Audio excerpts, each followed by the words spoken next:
Bon, d'abord, un grand merci pour l'ensemble des contributions. Je vais peut-être revenir sur quelques traits marquants des présentations et de ce numéro. Voilà, alors, la première chose que je retiens, c'est que ce qu'on a vu, c'est que les modèles de migration de travail temporaire, en fait, sont souvent présentés comme des modèles à privilégier. Voilà, et c'est globalement une transformation privilégiée. Et de fait, les migrations internationales prennent progressivement cette forme de mobilité temporaire et circulaire un peu systématisée, même si on manque de chiffres, ça semble quand même retracé assez nettement. Et donc, ça a été dit dans plusieurs articles de la chronique et un peu dans les présentations.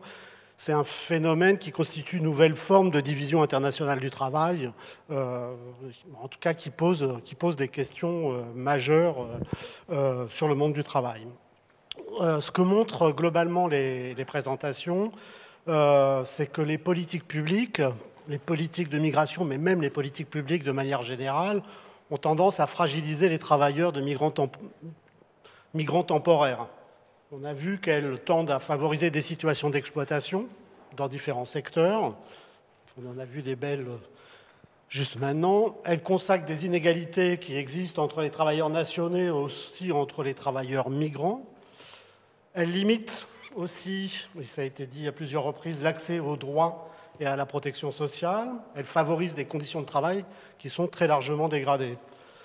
Alors face à ces situations, alors les organisations syndicales, ils sont sensibles à ces dégradations, à ce monde du travail délétère, mais plusieurs interventions ont montré que les organisations syndicales peinent à défendre ces travailleurs, à engager des actions collectives en leur faveur pour des raisons variables qui ont été évoquées, fragmentation du monde du travail, et je crois que François-Xavier parlait d'acceptabilité.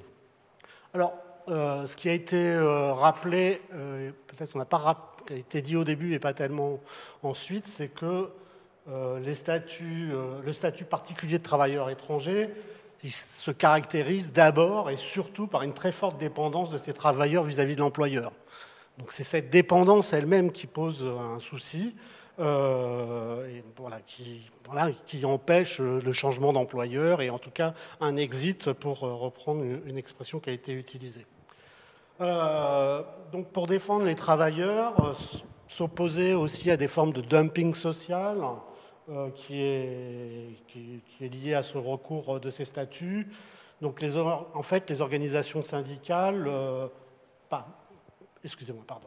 Il y a aussi des organisations non gouvernementales qui essayent d'agir parfois avec les organisations syndicales, parfois sans, parfois contre. En tout cas, ce qu'on voit, c'est que les organisations syndicales, dans le cadre des migrants temporaires, en fait, sont amenées à agir dans des cadres qui sont assez différents des cadres habituels, et en tout cas pas ceux de la négociation collective dans la plupart des cas.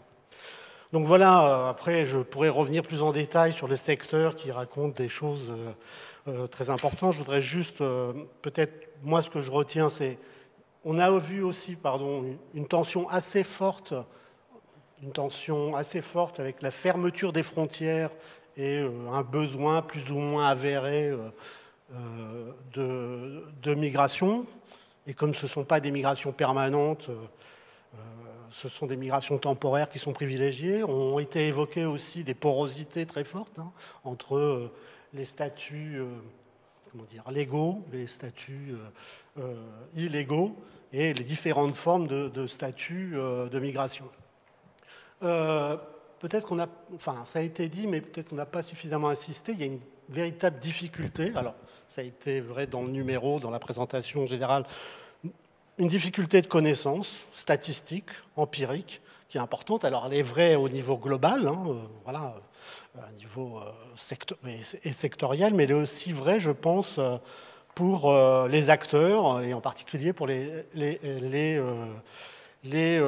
organisations syndicales. Voilà, donc ça fait partie des nombreuses difficultés qui sont rencontrées. Voilà peut-être ce que je pourrais dire en quelques mots, ramasser des éléments que j'aurais retenus.